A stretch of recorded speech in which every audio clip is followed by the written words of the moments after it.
Alright everyone, doing a quick video. Haven't done one in a while. Been busy with work. So,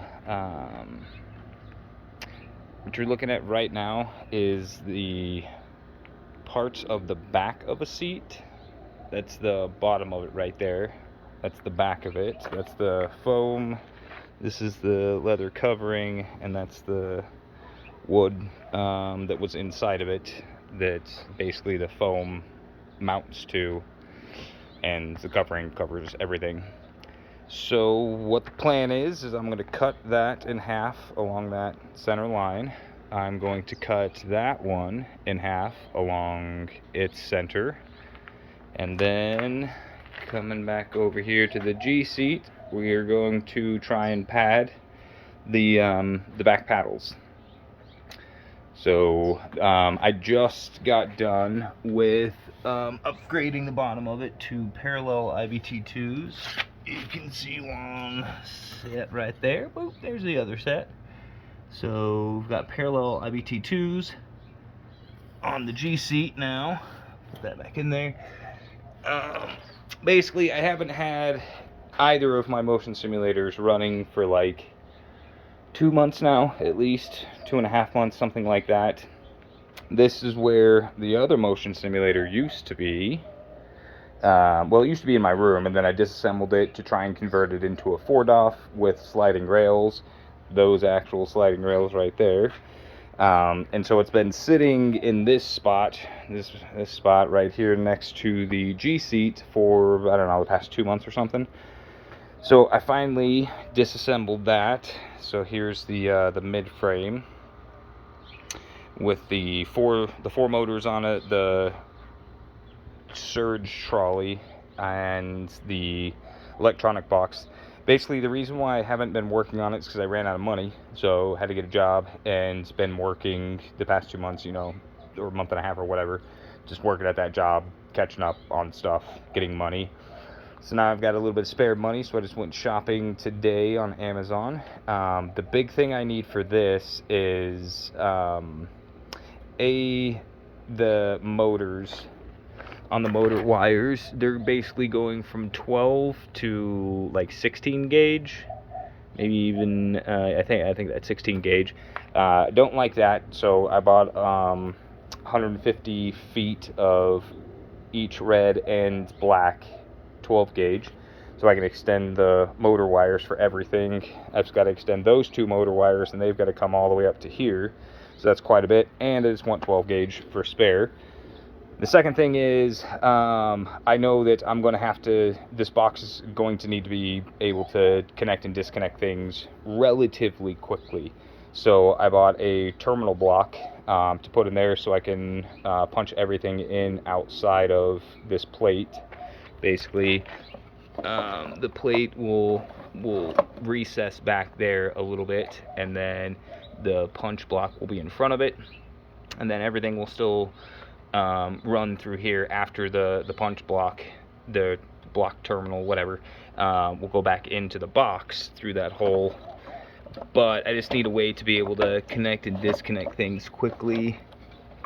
I'll scoot all that back. Connect and disconnect things quickly from the box without actually opening it. So I'm gonna have it on the back side there, maybe with a cover. And then I bought a bunch of spade connectors just so that way I can have inline, like I just need to be able to connect and disconnect things inline quickly. So basically went shopping, bought a bunch of stuff to be able to finish this off. How it currently sits, I'm just really, it's so heavy at this point, like adding the trolley plus this massive, bend my potentiometer mounts with your big dumb feet. This massive block of wood that runs all the way to the front, very heavy. Everything's just heavy. It's just so very heavy.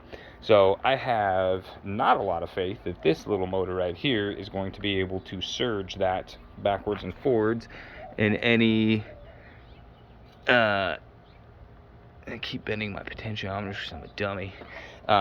I don't think it'll be able to do it in any meaningful degree. I don't think it'll be able to keep up. Like, it'll probably be able to move it, but it'll be delayed. It'll be under tremendous effort. It won't be snappy, which it needs to be in order for it to feel like you're driving a fast car. Otherwise, every car will feel like you're driving a semi-truck or a bus. So the rest of that is over here. I guess we'll walk around. So yeah, take off the car seats, the first step, off of the top frame.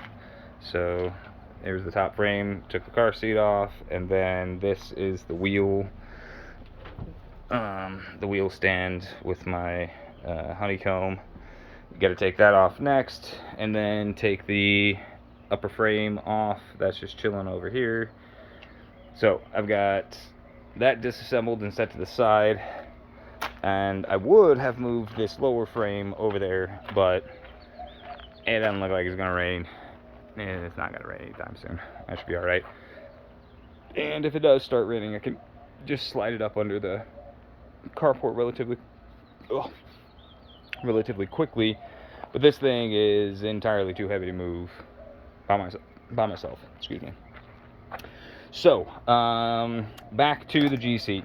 Basically slicing this in half, slicing the cover in half, and then we're gonna have to remove the paddles, and I'm assuming I'm gonna have to trim some to get the padding, to get the cover to go over the padding while it's on the Gseat.